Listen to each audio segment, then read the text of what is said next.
आज आप इकोनॉमी का डेली प्रैक्टिस का ये दूसरा क्वेश्चन देख रहे हैं। ये क्वेश्चन सेबी के फंक्शन से रिलेटेड है, तो आप लोग इसे पहले सॉल्व करने का ट्राई करें और हम इसे समझते हैं। देखिए, यहाँ पे फंक्शंस के बारे में बताया गया है सेबी के, और ऑप्शन दिया है, करेक्ट ऑप्शन पूछा है, इसमें से करेक्ट कौन सा है, तो ये जरूर ध्यान देना है करेक्ट इनकरेक्ट। जैसा कि मैंने पहले वीडियो में भी ये बात बताई थी कि हमेशा इस बात का ध्यान रखना है, क्वेश्चन को बहुत केयरफुली पढ़ना है। सबसे इम्पोर्टेंट यूपीएससी आईएएस एग्जाम में ये है कि हम कितने अलर्ट हैं एग्जामिनेशन के दौरान, क्योंकि हम सब ने तो पढ़ा ही है, पढ़ाई तो हम सब लोगों ने वही की है जो सब लोग पढ़ते हैं। सिर्फ बात यह है कि वहाँ हम अपने प्रेशर को और एग्जामिनेशन के बर्डन को कितना मैनेज कर पाते हैं। तो सबसे आसान और बढ़िया तरीका ये है कि बहुत कूल रहें, पानी लगातार पीते रहें एग्जाम के दौरान, और अपने आप को शांत रखें, और क्वेश्चन और ऑप्शंस को पूरा का पूरा पढ़ें, अधूरा ना पढ़ें। ठीक है, तो यहाँ जो ऑप्शंस दिए हुए हैं, इन ऑप्शंस को हम लोग एक एक करके समझेंगे और इसका आंसर पता करेंगे। देखिए, पहला इसमें जो स्टेटमेंट है, to promote and regulate self regulatory organisation. तो अगर हमें ये पता है कि सेल्फ रेगुलेटरी ऑर्गेनाइजेशंस क्या होते हैं, और अगर हमने कभी पढ़ा है, तो ही हम इस ऑप्शन को सही या गलत मान सकते हैं। अदरवाइज गेस वर्क में हम इस पहले ऑप्शन को रिजेक्ट या एक्सेप्ट नहीं कर सकते।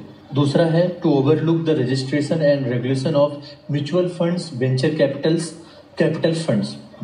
अब देखिए, यहाँ पे आप थोड़ा सा गेस वर्क कर सकते हैं कि ठीक है, जो सेबी है वो कुछ सिक्योरिटी मार्केट रिलेटेड कुछ काम करता है, आपने कभी न कभी कुछ ना कुछ पढ़ा होगा ऐसा, तो म्यूचुअल फंड और वेंचर कैपिटल इसमें आ सकता है। तो चलिए आप दूसरे स्टेटमेंट को इसमें लेके चल सकते हैं कि ये सही होगा। तीसरा स्टेटमेंट है, to regulate money market and capital market. अब मनी मार्केट क्या होता है, कैपिटल मार्केट क्या होता है, इनका काम क्या है, अगर आपने सेबी में ये भी पढ़ा होगा तो आप इसमें, क्योंकि जब आपने सेबी का भी पढ़ा होगा तो उसमें मनी मार्केट और कैपिटल मार्केट जरूर आया होगा, तो इसको भी एक आसान तरीके से आप मान सकते हैं कि थर्ड स्टेटमेंट भी गेस से आप ले सकते हैं कि इसको रेगुलेट करने का फंक्शन भी सेबी का होगा। फिर जो चौथा ऑप्शन है, प्रोहिबिट इनसाइडर ट्रेडिंग। अब इनसाइडर ट्रेडिंग क्या होती है, अगर ये नहीं पता तो अगेन ये जो पहला और जो फोर्थ स्टेटमेंट है, ये हम गेस वर्क से नहीं कर सकते। तो अगर हम एलिमिनेशन मेथड भी देखें तो 2 और 3 है, तो 2 और 3 के हमारे पास में बी में 2 और 3 है, एंड डी में 1, 2, 3 और 4 है। तो ये ऐसा क्वेश्चन है कि जब आपने फर्स्ट राउंड में सारे क्वेश्चन कर लिए, तो लास्ट में ये 50-50% वाला क्वेश्चन है, 50% चांस आपके सही होने के हैं और गलत होने के हैं, तो इसको आप अटेम्प्ट कर सकते हैं। बहरहाल हम इसको देखते हैं कि इसका आंसर क्या होगा। तो इसका आंसर, तो अगर हम पहले स्टेटमेंट की बात करें तो पहला स्टेटमेंट बोलता है कि जो सेबी है वो ये प्रमोट और रेगुलेट करता है सेल्फ रेगुलेटरी ऑर्गेनाइजेशन। सबसे पहले सेबी है क्या, जो SEBI Securities and Exchange Board of India, इसको Securities and Exchange Board of India Act 1992 के तहत इस्टेब्लिश किया गया था, और इसका हेडक्वार्टर कहाँ है, मुंबई में है। अब सेबी के फंक्शंस जो ऊपर क्वेश्चन में भी हैं, हम यहाँ पे देखते हैं। सबसे पहला है, to promote and regulate self regulatory organisations. Self regulatory organisations क्या होते हैं, ये ऐसे ऑर्गेनाइजेशन हैं जिनके पास ये पावर होती है कि वो अपनी इंडस्ट्री या अपने फील्ड रिलेटेड जो रूल्स एंड रेगुलेशंस हैं उसको खुद बना सकते हैं। इसका क्या मतलब हुआ, इसका मतलब ये हुआ कि इनके पास ये, जैसे कि सेबी भी अपने आप में सिर्फ रेगुलेटरी ऑर्गेनाइजेशन है, मतलब सेबी सिक्योरिटीज से रिलेटेड जो भी रूल्स एंड लॉज होते हैं उनको खुद बना सकती है, उनको खुद ये अमेंड कर सकती है, उन्हें खुद ये लागू कर सकती है।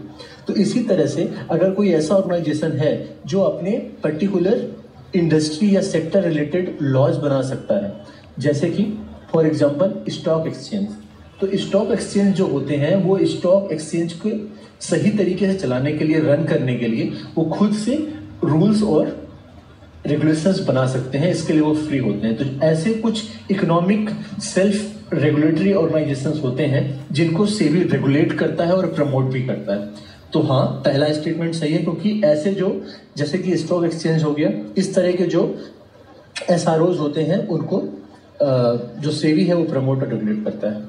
दूसरा जो स्टेटमेंट है वो है, to overlook the registration and regulation of mutual funds, venture capitals.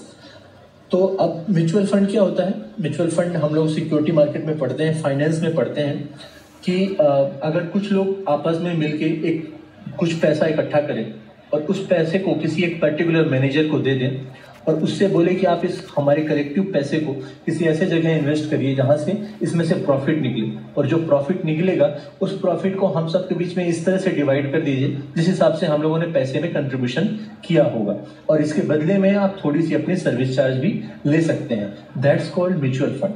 तो म्यूचुअल फंड देखिए, सेबी जो है फाइनेंस इकट्ठा करने के जितने भी तरीके हैं बैंक को छोड़कर, अगर आपको कोई व्यापार शुरू करना है, बिजनेस स्टार्ट करना है, तो आपको पैसे की जरूरत होगी, और पैसे आपको दो तरीके से मिल सकते हैं।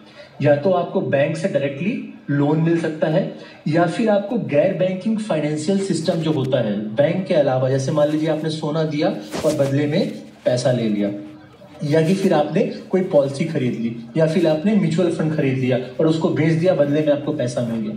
तो देखिए, बैंक के अलावा जितने भी, मतलब इसको एब्सोल्यूट वे में मत लीजिएगा, लेकिन बैंकिंग सिस्टम के अलावा जितने भी नॉन बैंकिंग फाइनेंशियल सिस्टम्स होते हैं उन सबको रेगुलेट करने का जो काम है वो सेबी का होता है। इसमें आपको कुछ एक्सेप्शन मिल जाएंगे, लाइक इंश्योरेंस को रेगुलेट करने का जो पावर है वो एडा के पास है।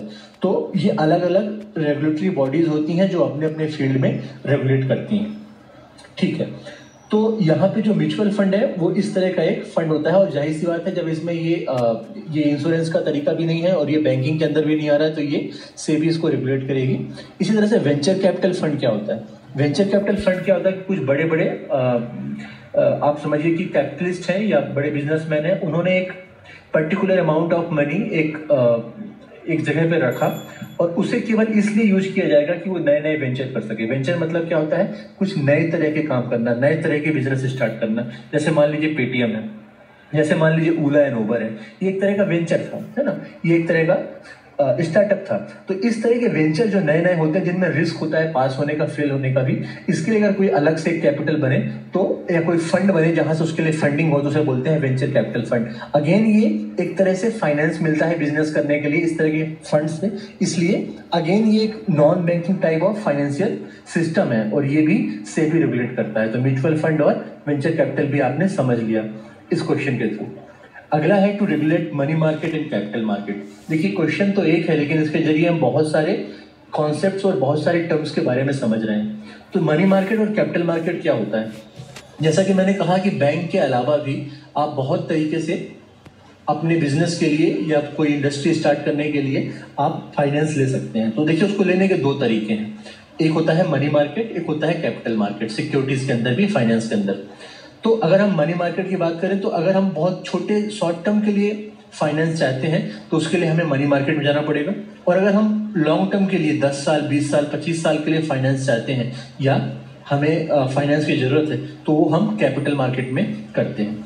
तो ये मनी मार्केट और कैपिटल मार्केट भी फाइनेंशियल मार्केट, फाइनेंस मार्केट का दो तरह का प्रकार है, कम टाइम के लिए मनी मार्केट और लंबे टाइम के लिए capital market. Again this is a non banking financial instrument, इसलिए ये फिर से सेबी के अंडर ही जाएगा और सेबी ही इसको रेगुलेट और प्रमोट करेगी।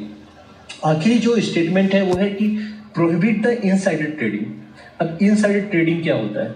जैसे देखिए, इसको आप इस तरह से समझिए कि जो कंपनियां होती हैं, कंपनियों के शेयर होते हैं, और कंपनी के जो शेयर हैं वो लोग खरीदते हैं और इससे कंपनी को फाइनेंस मिलता है।